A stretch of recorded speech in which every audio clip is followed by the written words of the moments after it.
Урмаду Кыргыз Республикасының мамлекеттік хатшысы Арслан Кабаевич. Урмаду Кыргызстан Аяудар Конгрессінің президенті Замира Акбакешева.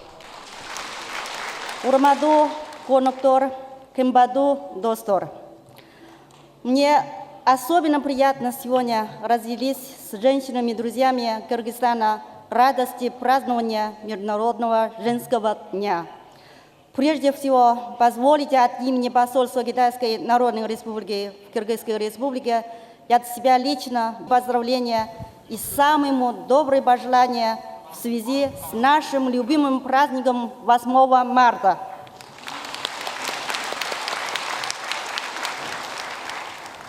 В Китае говорят, что женщины держат половину неба.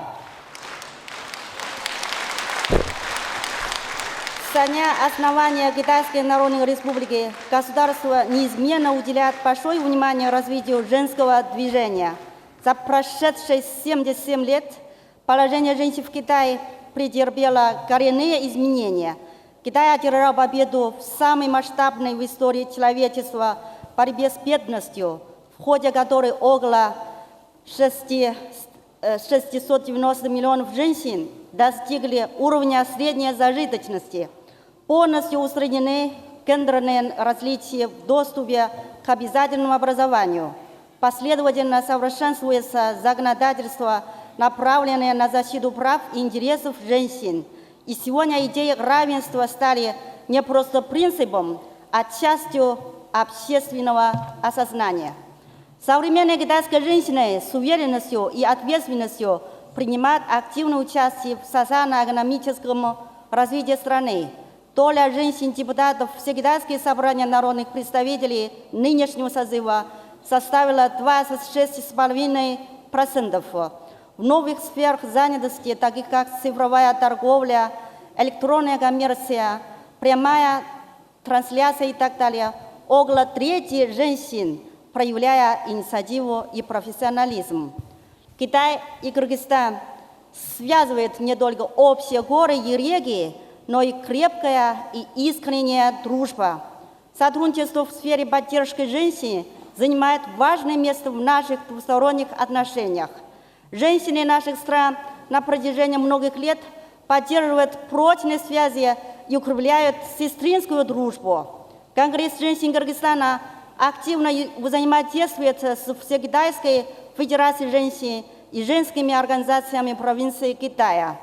Посольство Китая в Кыргызстане также поддерживает дружественные отношения с Конгрессом женщин и оказывает содействие в реализации проекта «Образованная женщина, образованная страна». Совместными усилиями были открыты курсы шитья и компьютерной грамотности для женщин, а также создан Китайский и Кыргызский центр цифровизации в Бишкеке. Все это направлено на расширение возможностей женщин и поддержку их стремления к развитию. В октябре прошлого года в Пекине состоялся глобальный саммит женщин, приуроченный к 30-летней годовщине Всемирной конференции по положению женщин 1995 года. Это событие стало новой вехой в истории продвижения женской повестки на международном уровне. Участие кыргызской женской делегации на саммите в качестве почетных гостей Китая стало ярким примером активного и плодотворного взаимодействия между нашими странами. Под стратегическим руководством глав двух государств китайские и кыргызские отношения вступили в золотой период развития. Как женщина-посол, я глубоко убеждена, что сегодня перед женщинами открываются широкие возможности для самореализации. Искренне надеюсь, что женщины Китая и Кыргызстана воспользуются историческими возможностями, направят свою мудрость, силу и созидательную энергию на дальнейшее сближение народов наших стран и внесут весомый вклад в продвижение сообщества единой судьбы Китая и Кыргызстана. Дорогие сестры,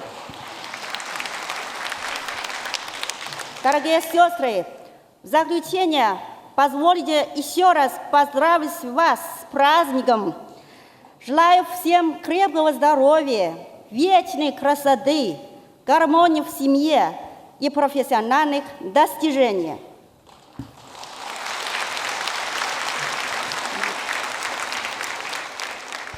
Қытай менен Кыргызстандан Миндай Арида Культоп үйіну үшін тұрқту жана